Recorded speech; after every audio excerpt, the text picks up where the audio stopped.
हाय, hello, नमस्कार, good morning. नमस्कार मंडळी, मी अश्विनी. स्वागत आहे तुमचं माझ्या ह्या मराठमोळ्या यूट्यूब चॅनलवरती.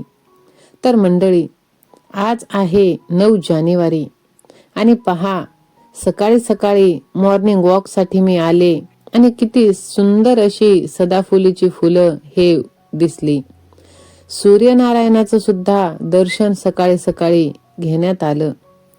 तर मंडळी पहा, ही आहे शाळा. म्हणजे पहिली शाळा होती, आता तिथे शाळा भरत नाही. दुसरीकडे शाळा शिफ्ट झालेली आहे. तरी पण पहा, हे नयनरम्य वातावरण किती सुंदर आहे ते. मैत्रिणींनो, आज 9 जानेवारी, आज माझा वाढदिवस. पण घरात कुठेही फुगे नाहीत, केकचा वास नाही. आरशात पाहिल्यावरही माझ्या चेहऱ्यावर फारसं हसू नाही. कारण प्रत्येक स्त्रीच्या आयुष्यातील वाढदिवस हा वेगळा असतो. तो स्टेटससाठी नसतो, तो फोटोसाठी नसतो. तो फक्त जबाबदाऱ्यांच्या मधून येणारा एक दिवस असतो. मंडळी, लहानपणी वाढदिवस म्हणजे नवे कपडे, गजरे, फुलं, आईचं लाडाचं हसणं आणि सगळ्यांचं कौतुक. आज माझा वाढदिवस आहे हे सांगताना अभिमान वाटायचा. तेव्हा कोणी विचारायचं नाही, काम कोण करणार, घर कोण पाहणार. कारण तेव्हा ती फक्त मुलगी होती. नंतर लग्न झालं आणि वाढदिवसाचाही अर्थ बदलला. आता तिचा वाढदिवस असतो, पण तीच सकाळी लवकर उठते. चहा, नाश्ता, स्वयंपाक, घरातली कामं. आणि मध्येच कुणीतरी म्हणतं, अरे हो, आज तुझा वाढदिवस ना. तो एक प्रश्न असतो, आनंद नाही. मंडळी, घरातील स्त्री कधीच मोठ्या अपेक्षा करत नाही. तिच्याही आयुष्यात असाच सर्व जबाबदाऱ्यांचा सडा पडलेला असतो आणि तीही असंच एक एक जबाबदारी वेचत आनंदाने पार पाडत असते. अगदी इथे जे दृश्य दिसत आहे तसंच. तिच्या अपेक्षा जास्त मोठ्या नसतात.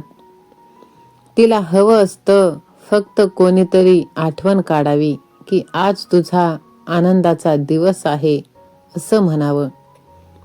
तिला महागडं गिफ्ट नकोय, पण थोडंसं कौतुक मात्र नक्कीच हवंय. कारण वर्षानुवर्ष ती सगळ्यांसाठी जगते, पण स्वतःसाठी नाही. आई झाल्यावर तर विचारूच नका. आई झाल्यावर तिचा वाढदिवस पूर्णपणे विसरला जातो.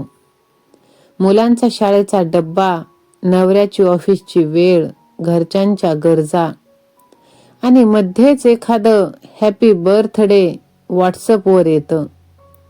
ती हसते, पण त्या हसण्यामागे थोडंसं रिकामेपण असतं. आज वाढदिवस आहे, ती आरशात पाहते. तीच ती, पण चेहरा बदललाय. डोळ्याखाली काळी वर्तुळं, कपाळावर जबाबदाऱ्यांच्या रेघा आणि मनात एक मोठं घर करणारा प्रश्न, मी स्वतःसाठी शेवटचं कधी जगले. स्त्रीचा वाढदिवस म्हणजे तिने स्वतःला एक दिवस द्यावा. आज मी थांबेन, आज मी माझं ऐकेन, आज मी स्वतःला दोष देणार नाही.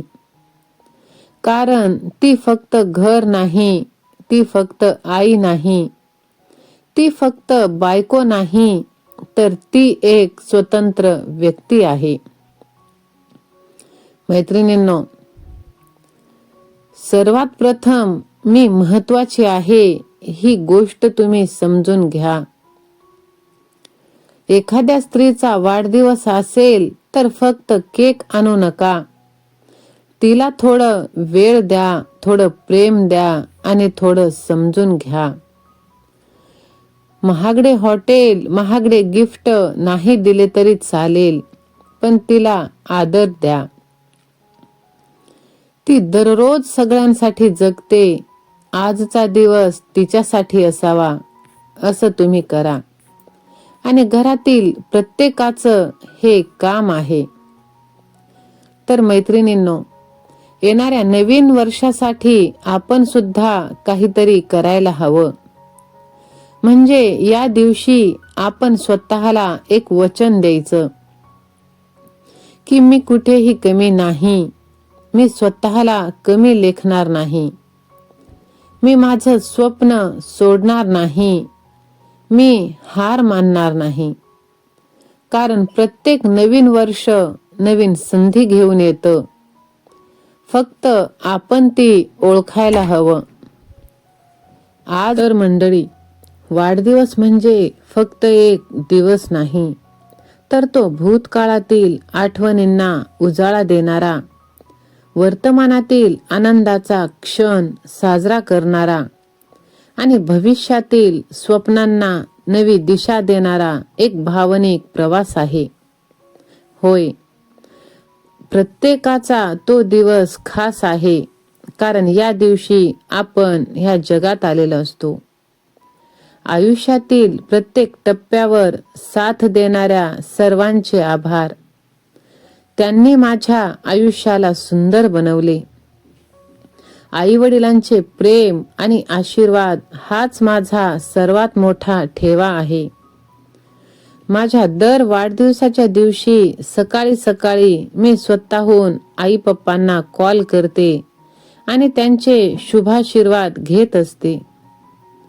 गेलेली वर्षे पाहिली तर खूप काही शिकायला मिळालं. काही चुका, काही यश. आज स्वतःला पुन्हा एकदा शोधण्याचा मी प्रयत्न करणार आहे. आयुष्य खूप लहान आहे. प्रत्येक क्षण आनंदाने जगण्याचा संकल्प करणार आहे. माझ्या आयुष्यात आलेल्या सर्व चांगल्या वाईट अनुभवांना मी स्वीकारणार आहे. मी ह्या वर्षात सकारात्मक, पॉझिटिव्ह, उत्साही राहणार आहे. कारण हा दिवस माझ्यासाठी एक नवी सुरुवात आणि एक नवीन अध्याय आहे. माझ्यावर प्रेम करणाऱ्या आणि माझ्याबद्दल आपुलकी असणाऱ्या सर्वांना खूप खूप प्रेम. आयुष्याच्या या प्रवासात मला साथ देणाऱ्या प्रत्येकाचे आभार.